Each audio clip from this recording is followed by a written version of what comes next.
Я тут тебе витаминчиков принес! У нас даже Конституция на поправку пошла. И ты поправляйся.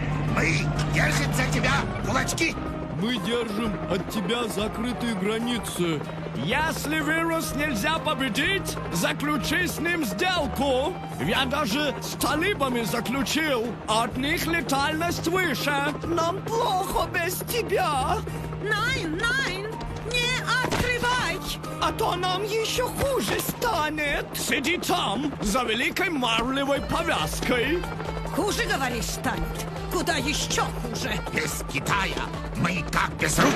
Как без запчастей, как без сырья. Как без одежды, без туристов.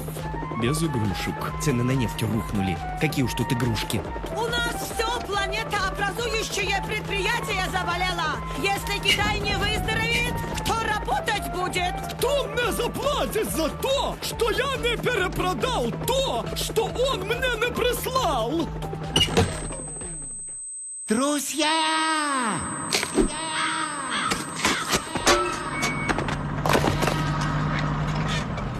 Спасибо вам за теплые.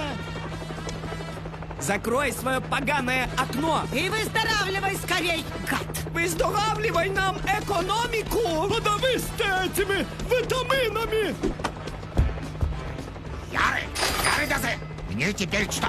Олимпиаду без зрителей проводить? И без спортсменов. Олимпиада без спортсменов? Это как голосование без избирателей. Слышал? А это идея. Голосование без избирателей. Надо Элле Александровне подкинуть. Коронавирус все же. Пусть дома голосуют. Ага, в кофеварку. Ачуучундукты бир гана биздин Фабула ТВ YouTube каналынан угасыз.